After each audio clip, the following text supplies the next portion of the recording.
India में आपका हार्दिक स्वागत है। आज हम सीलमपुर विधानसभा क्षेत्र के अंदर पूरा देश त्राही त्राही कर रहा है। पूरा देश आर्थिक स्थिति से गुजर रहा है। पूरा देश नाजुक घड़ी से गुजर रहा है। पूरा देश निजी हाथों में देने का काम कर दिया गया है और पूरा देश के अंदर जो सरकारी संपदा थी उन्हें भी निजी हाथों में देने जा रहे हैं और कुछ संपदाएं दे चुके हैं। जैसे भारतीय रेल है, एयर इंडिया है। दिल्ली के अंदर जो एक म्युनिसिपल कॉरपोरेशन के अंदर जो आया करता था क्षेत्र जहाँ गरीबों को नौकरियां मिला करती थी, आज वही क्षेत्र जिसे दिल्ली नगर निगम कहा जाता है, NDMC कहा जाता है, वो भी निजी हाथों में दे दिया गया है। आज हमारे बीच में चर्चा में है मोहम्मद अख्तर सिद्दीकी जी, जो एक सामाजिक चिंतक हैं, समाज सेवी हैं। आइए हम उनसे बात करें। आपका नेशन इंडिया में हार्दिक स्वागत। अख्तर सिद्दीकी जी, क्या कारण है कि पूरा देश त्राही त्राही कर रहा है? कोई जाति नहीं बची, कोई धर्म नहीं बचा, उसके बावजूद जो सत्ताधारी हैं इस समय जो शासन करता है वो देश की तरफ कतई भी नहीं देख रहे हैं, ना आवाम की तरफ देख रहे हैं। क्या कारण ये है सत्ताधारी के जो हम दो हमारे दो वाला प्रोग्राम चल रहा है और इन्होंने हम दो हमारे दो को हिंदुस्तान भेज दिया। इन्होंने रेल भेज दी, सेल भेज दिया, एयर इंडिया भेज दी, सड़कें भेज दी और यहाँ तक रोड सड़कें भेज दी। पहले सरकार रोड सड़कें बनाती थी, अपने पैसे से बनवाती थी। आज प्राइवेटेशन इतना ज़्यादा बढ़ चुका है कि सड़कें भी प्राइवेट हाथों से बनवाई जा रही हैं और जो सड़कें इंडिया के पास है, भारत के पास है, जो 70 साल में बनकर तैयार हुई हैं, हज़ारों साल पुरानी है, 500 साल पुरानी है, 100 साल पुरानी सड़कें हैं, उनको भी जो मुगलों के टाइम की बनी है उनको भी इन लोगों ने भेज दिया। और यहाँ तक कि ये जो पूरे हिंदुस्तान में इनकी जो सरकारें बैठी हुई हैं, हर जगह प्राइवेटेशन कर रहे हैं। आज प्राइवेटेशन इतना ज़्यादा बढ़ चुका है कि मैं अगर नौकरी मांगने जाता हूँ तो 15,000 रुपये की, 12,000 रुपये की नौकरी है, 10,000 रुपये की नौकरी है, उससे पहले उससे 20,000, 30,000, 50,000, 60,000 रुपये से रिश्वत मांगी जा रही है। तो प्राइवेटेशन का सबसे बड़ा नुकसान ये है कि 1 साल के लिए नौकरी, उसमें भी उसको रिश्वत देनी पड़ रही है, 15,000, 50,000, 60,000। तो इन्होंने रेल बेच दी, सेल बेच दिया, सब कुछ बेचने को उतारू। यहाँ तक कि दिल्ली की NCD में बैठी हुई सरकार ने नोवेल्टी सिनेमा बेच दिया 35 करोड़ रुपए, जिसकी कीमत कम से कम सर्कल रेट 200 करोड़ रुपए है। तो ये तो पूरे देश को बेचने को तैयार है और प्राइवेटाइजेशन करने को तैयार हैं और कर चुके हैं और करने जा रहे हैं और सिर्फ अंबानी और अडानी का पेट भर रहे हैं ये लोग इस देश के। अच्छा सिद्दीकी जी, आप कह रहे हैं सारा निजीकरण कर रहे हैं, प्राइवेट कर रहे हैं, आपको नहीं लगता कि सरकारी कर्मचारी काम नहीं करते हैं? ऐसा आपको प्रतीत होता है? सरकारी कर्म आज तक 70 साल 75 साल हो गए देश आज़ाद हुए हुए, कौन काम कर रहा था भाई?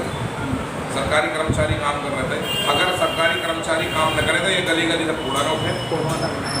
और अगर सरकारी कर्मचारी नहीं होते इस कोरोना महामारी जैसी बीमारी में टीचरों ने, सफाई कर्मचारियों ने, हमारी फोर्स ने, आशा वर्कर ने, तमाम सरकारी कर्मचारियों ने लगकर कोरोना से लड़े और लोगों को बीमार होने से बचाया और उनको सुरक्षा प्रदान की।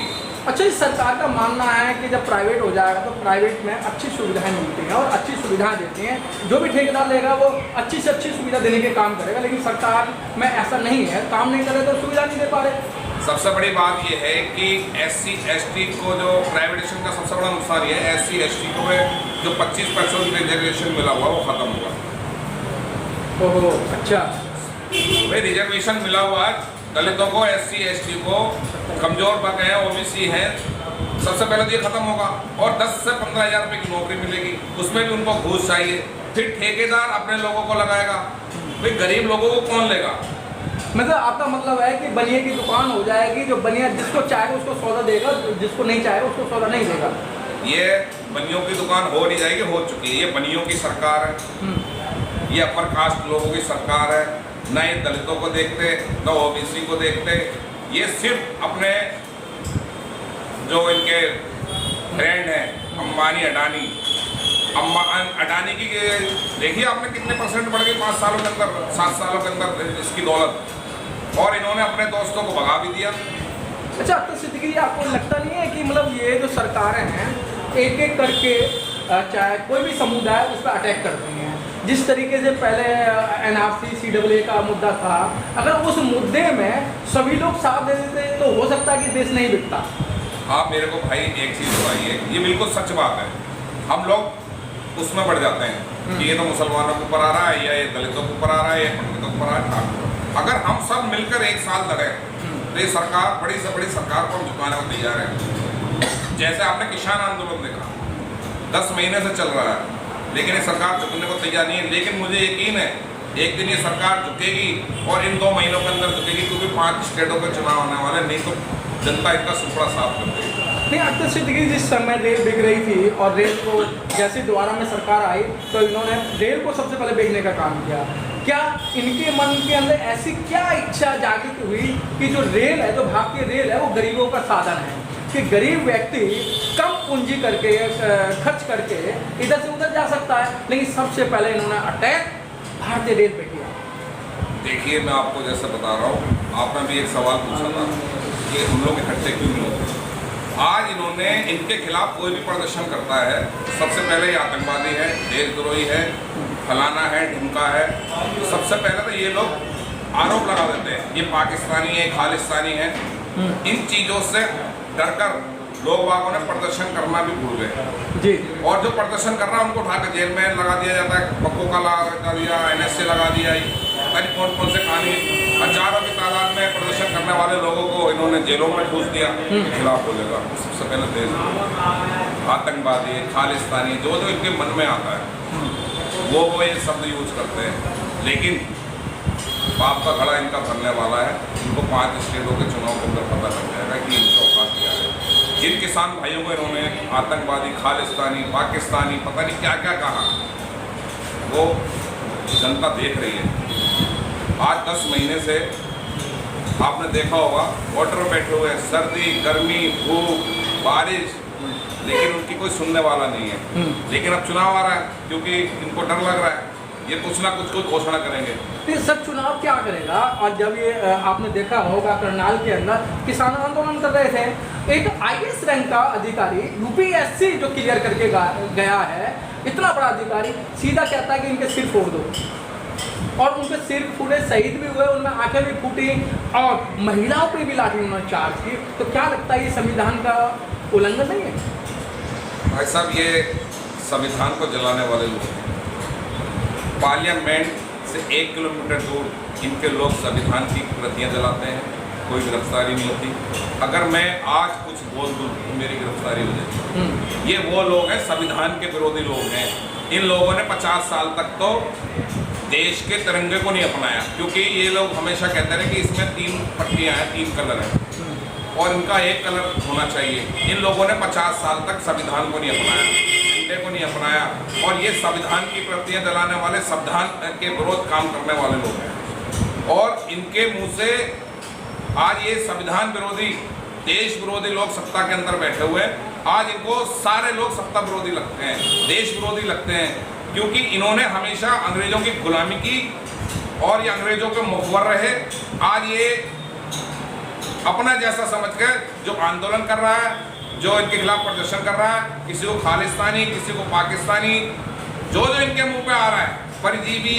एक देश का प्रधानमंत्री संसद भवन के अंदर बैठ के आंदोलनकारियों को, किसान भाई को परजीवी कह रहा है। शर्म की बात है, एक देश का प्रधानमंत्री इतने इतने बड़े झूठ बोलता है कि लोग बाग हंसते हैं। बताइए, वो आपने सुना होगा बांग्लादेश के आंदोलन में हमारे मोदी जी आंदोलन कर रहे थे, और भगवान बुद्ध और कौन सी कहानी सुनाई थी कि आपस में बातें करते थे। इस देश का प्रधानमंत्री को ये नहीं पता कि मुझे बोलना क्या है, और इस संविधान के विरोधी लोग हैं। जहाँ जाएंगे, पाकिस्तान जाएंगे मेरा पाकिस्तान से रिश्ता था, बांग्लादेश जाएंगे मेरा बांग्लादेश से रिश्ता था, राजस्थान जाएंगे मेरा राजस्थान, मतलब इनका रिश्ता हर जगह निकल आता भाई। अभी लेकिन इस देश की जनता से रिश्ता बना ले, मेरी तो उनसे यही अपील है। अभी अलीगढ़ के, अलीगढ़ से रिश्ता नहीं हो गया, मैं बेचने जा रहा हूँ, कोई मुझसे रिश्ता हो गया, इससे अलीगढ़ से मतलब क्या है आपका? तो मैं यही बता रहा था कि प्रधानमंत्री देश का अब तक का सबसे झूठा प्रधानमंत्री, जहाँ भी जाएंगे वहाँ से रिश्ता। तो मैं यही कह रहा था कि झूठों के मक्कारों की सरकार है और जनता को जल्दी से जल्दी सरकार को फाड़ देना है, फेंक देना चाहिए। अच्छा, अख्तर सिद्दीकी जब बंगाल का चुनाव था, सारे जो बीजेपी के लोग, आरएसएस के लोग वहाँ गए हुए थे और आपके योगीनाथ जी भी गए हुए थे। योगीनाथ जी वहाँ जिता तो नहीं पाए, लेकिन एक जो बचकाना जो हरकतें होती हैं, वहाँ का पुल चुरा लाए, वहाँ की सड़कें चुरा लाए और ये कहते हैं कि भाई देखो ये इस तरीके का मैंने यूपी के अंदर निर्माण किया है। जब हम जैसे पत्रकारों ने खंगालना स्टार्ट किया, हमने देखा भी इस पुल पर हम घूम के आए थे, ये यूपी में कहाँ है। तो इस तरीके की भी बातें चल रही हैं। मैं बताता रहा हूँ, इनसे 4.5 साल 5 साल के अंदर कोई काम नहीं हो। योगी आदित्यनाथ से ये हिंदू मुसलमान नहीं सर, काम तो हुआ है। अक्सर जी आप गलत कह रहे हैं, काम तो हुआ है, काम तो करा होगा।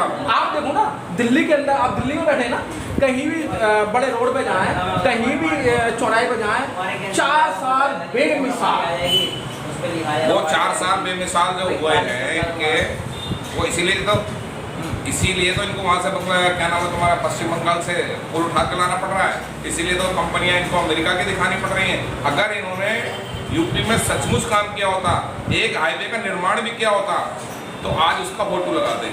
अखिलेश यादव अगर कहते हैं कि मैंने हाईवे का निर्माण किया, बहन मायावती कहती है कि मैंने आगरा एक्सप्रेस वे बनाया, यमुना एक्सप्रेस वे बनाया, लखनऊ एक्सप्रेस वे अखिलेश ने बनाया, तो आज योगी आदित्यनाथ को बंगाल से लाने की चीज़ें नहीं पड़ती या अमेरिका की कंपनी दिखानी नहीं पड़ती। ये झूठे मक्कार लोगों की सरकार है और इन्होंने कुछ नहीं किया सिवाय हिंदुस्तान पाकिस्तान, हिंदू मुसलमान, शमशान और कब्रिस्तान। इन्होंने दुआ मांगी कि शमशान घाट होना चाहिए कि नहीं, इन्होंने ऐसा काम किया, देश के अंदर यूपी को पूरा शमशान घाट बना डाला।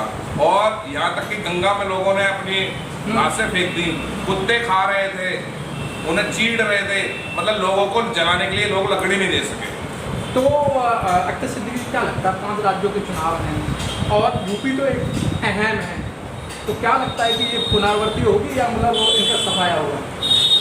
यूपी का तो मैं गारंटी दे सकता हूँ क्या कि आदित्यनाथ का सफाया होने जा रहा है। नहीं, कैसे सफाया कर लेंगे आप? कितने अच्छे काम कर रहे हैं, अभी नौकरियां दे रहे हैं और नौकरियों की उन्होंने भरमार कर दी है। जिन 4.5 लाख नौकरियों की बात करते हैं ना, ये 70,000 नौकरियाँ 69,000 नौकरियाँ तो वो है जो अखिलेश अपने टाइम पर दे के कहते, जो किसी कारण सुप्रीम कोर्ट में केस चल रहा था, वो नौकरियाँ वहाँ रुकी हुई थी। ऐसी बहुत सी कोर्ट में नौकरियाँ रुकी हुई थी जो मायावती जी के और अखिलेश के टाइम की नौकरियाँ निकाली हुई थी, वो बाद में उनका कोर्ट ने ऑर्डर दिया जब वो लागू हुई। और सफाया इनका ऐसा होने वाला है कि जनता जो इनके सपोर्टर है, मैं भी रात दिन मीडिया देखता हूँ, सोशल मीडिया देखता हूँ, जनता पूरे योगी का तिराही कर रही है और इस तिराही की जनता पर चुपचाप बैठी हुई है, इंतजार कर रही है। क्या अख्तर सिद्दीकी जी, अब आम जनता को 15 लाख की जरूरत नहीं है, 15 लाख की जगह 20 लाख रुपए दिए जाएंगे, किसानों का ऋण माफ किया जाएगा। पहले 2 करोड़ नौकरियां दे रहे थे, अब 3 करोड़ नौकरियां देने का वादा करेंगे। देखिए मेरी बात सुनिए, ये जुमलेबाज लोग हैं। क्या आप जुमलों में आएगी नहीं, जनता नहीं आएगी जुमलों में, आप जनता फंसेगी जुमलों में? भाई साहब 2% में सरकार बदल जाती है। आप उज्ज्वल योजना भी सिलेंडर भी बांटे थे सारे इन्होंने वोट लेने के लिए। आप मेरी बात सुनिए, 1,000 रुपये का सिलेंडर हो गया, 100 रुपये से ऊपर पेट्रोल डीजल हो गया। जनता क्या पता नहीं है, महंगाई का 200 रुपये का सरसों का तेल हो गया, तो जनता को पता नहीं है क्या ये चीज़ है? जनता सबको सब पता है, जनता हिंदुस्तान की बेवकूफ़ नहीं है। बेवकूफ़ एक बार बना सकते हो, 2 बार बना सकते हो, 3 बार नहीं बना सकते आप देखिए दिल्ली के मुख्यमंत्री को देखिए आप, दिल्ली के मुख्यमंत्री जैसी हिम्मत भी चाहिए। तो दिल्ली के मुख्यमंत्री को कोई पावर ही नहीं है, हिम्मत की बात कर रहे हैं भाई, वो कोई अपना सेल्फ एक्शन नहीं ले सकते, उनके ऊपर राज्यपाल बैठा है, फिर भी कुछ भी नहीं है ना, पावर नहीं है ना। उसके बाद भी दिल्ली के मुख्यमंत्री की हिम्मत देखिए कि चुनाव के अंदर कहता है अगर मैंने काम नहीं किया मुझे वोट मत देना, मैंने अगर काम नहीं किया तो मुझे वोट मत देना। क्या 200 यूनिट लोगों को फ्री नहीं मिल रहे? सर नीचे की एमसीडी तो केजरीवाल जी पर आरोप लगा रही है, मुख्यमंत्री पर आरोप लगा रही है, हमें तनख्वाह नहीं मिल रही है, इलाके अंदर सफाइयाँ नहीं हो रही हैं, इसलिए हम इसे प्राइवेट दे रहे हैं, क्योंकि मुख्यमंत्री अगर पैसा देंगे कर्मचारी को पैसा मिलेगा तो काम होगा। ये अभी कोर्ट भी गए, हम तो अरविंद जी के काम का सुना होगा। हाँ। अरविंद केजरीवाल ने कहा था मेरे ऊपर पैसा चाहिए, कोर्ट में जाइए, साबित करिए कि मेरे ऊपर पैसा है, आपका 1 रुपया निकल रहा होगा, मैं 100 करोड़ का दूंगा। जब ये कोर्ट गए तो इनको इतनी तगड़ी लताड़ पड़ी है कि उस दिन से लोगों ने अपना पैसे का नाम लेना बंद कर दिया कि हमारा पैसा है। आज तक जितना पैसा अरविंद केजरीवाल सरकार ने इस भ्रष्ट एमसीडी को दिया है, आप मेरे को एक चीज बताइए, अभी आप लेंटर डाल रहे लोगों, फौरन आ जाएगा जी, हाँ जी कितना बना रहे हो, कितने गज है, भाई बना मैं रहा हूँ, मेरा मकान है, रोड़ी मेरी, बदरपुर मेरा, सीमेंट मेरा, खड़े हो गए आके, कितना बना रहे हो, तुम्हारे बाप का है क्या? अगर ये लोग ईमानदारी से काम करें, इतने डिपार्टमेंट है, अगर ईमानदारी से ही काम करें तो पैसे की कोई कमी नहीं है। और मैं आपको बता दूं, एमसीडी में अगर अरविंद केजरीवाल की सरकार आ गई तो आप देख लेना आगे कैसे काम होता है। अच्छा तो सिद्धि जी ये होता है कि ये जो एमसीडी सबसे निचले पायदान पे है ना, अब इसके अंदर भी हर एक वार्ड के अंदर वो रिक्शे वाले लगा दिए गए हैं, और रिक्शे वाले कौन से लगाए गए हैं, जो बेचारे कूड़ा बीनते थे, जो वहाँ अपनी रोजी रोटी कमाया करते थे, आज उन्हें भी पैसे नहीं दिए जा रहे हैं, ठेकेदार को उनको पैसा नहीं देता है, उनको गालियाँ बकता है, वो उनको मारपीट करता है। मैं वही तो कह रहा हूँ, इन लोगों ने प्राइवेटाइजेशन इतना ज़्यादा कर दिया। एक मेट्रो वेस्ट कंपनी 230 करोड़ रुपए का ठेका दिया है 64 वार्डों में। आप अंदाजा लगाइए, हर महीने का खर्चा 5 करोड़ रुपए का बैठ रहा है, 4 करोड़ रुपए का वार्ड, और एक वार्ड के अंदर लगभग 3 से 4 गाड़ियाँ हैं। आप लगा लीजिए 5 करोड़ रुपए सालाना, महीने का खर्चे में 3-4-5 मतलब सालाना खर्चे में 3-4 गाड़ियाँ चल रही हैं। पहले ट्रैक्टर वाले को ये 60,000 रुपये महीना देते थे, आज उस बेस्ट कंपनी की गाड़ियाँ 5 लाख रुपए महीने पर चल रही है। तो इतना बड़ा करप्शन किया इन्होंने, और जाते जाते करप्शन कर दिया है। इनको पता है जाते जाते ये गए। अब मेरी बात सुनिए, पहले इन्होंने सर एक बार सुन तो लीजिए सर, एक पहले इन्होंने बोला कि हमारे सारे पार्सल भ्रष्टाचारी में सारे पार्सल बदल डाले। अब इन्होंने वही काम फिर कर दिया इनके पार्सलों ने, अब ये फिर बदलेंगे, ये कुछ ना कुछ लाएंगे, टिकट नहीं देंगे लोगों को, ये फिर नए लोग लाएंगे, ये फिर नए। लेकिन जनता बहुत ज़्यादा समझदार हो चुकी है। इस बार इनको दिल्ली के अंदर एमसीडी से जनता उखाड़ फेंकेगी। लेकिन सर आप एमसीडी की बात करें, अमित शाह जी 50 साल की गारंटी ले रहे हैं, 50 साल बीजेपी को कोई हटाने वाला नहीं है।